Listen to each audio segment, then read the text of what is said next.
So actually, I am trying to explaining this thing, reversible process. Reversible process.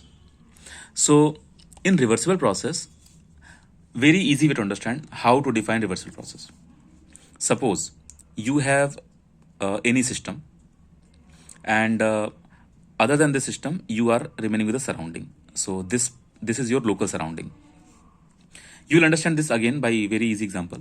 And suppose you are taking heat out from the system. You have taken heat out from the system.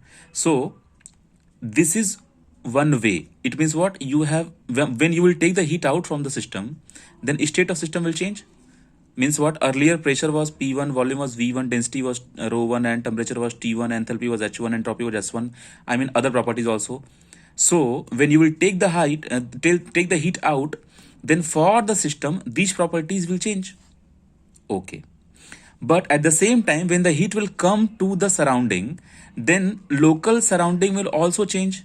Local surrounding, I'm saying, not the entire surrounding. It's like it is happening in India and you are talking about America. No, not like that. Just local surrounding.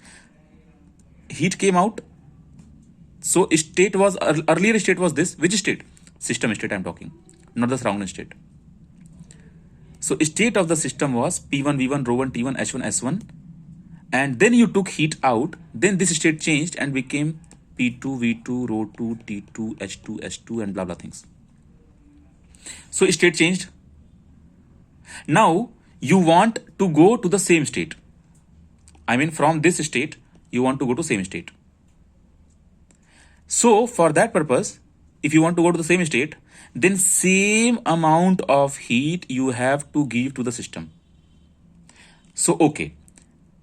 If you are giving same amount of heat to the system, definitely you can reach to the same state, whether the process is reversible or irreversible. You can always, by supplying amount of heat, you can go to the same,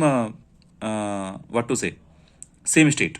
But see, amount of heat will be same or not, this we can't be sure. Amount of heat will be same or not, this we can't be sure. So how will you define reversible process?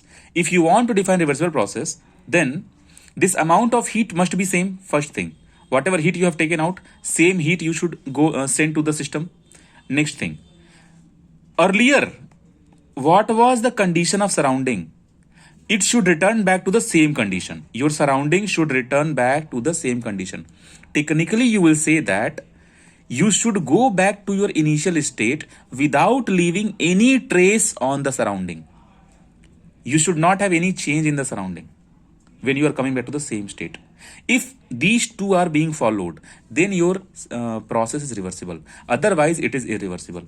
That is why popularly, whenever we talk about reversible process, then we say that, if I will explain that in PV diagram, then we say that from state 1 to state 2, if you are going, state 1 to state 2 you are going by using some cycle, so by using some process, then if you want to go back to state 1, definitely you can go state 1. But if you are following the same line, it means amount of heat or work is same. At the same time, you will not make a cycle. Of course, you will not make a cycle because you came like this and you're going on the same path. So there is no closed loop. So you got one idea. In irreversible process, we'll be having two different lines if I want to go to the same state. But in case of reversible process, we will follow same line and we will reach to the same state. Okay, so this is the main difference between irreversible and reversible process. One small addition knowledge we should add here, and that is, you can go to your state. I mean your initial state, you can definitely reach, whether your process is reversible or your process is irreversible. That does not matter. If you want to go back to your original state, you can definitely go. But in case of irreversible process, you will choose a different path. You can't have the same path. Naturally, you can't have the same path. I hope everyone is clear. Guys, clear? Or can I go ahead then?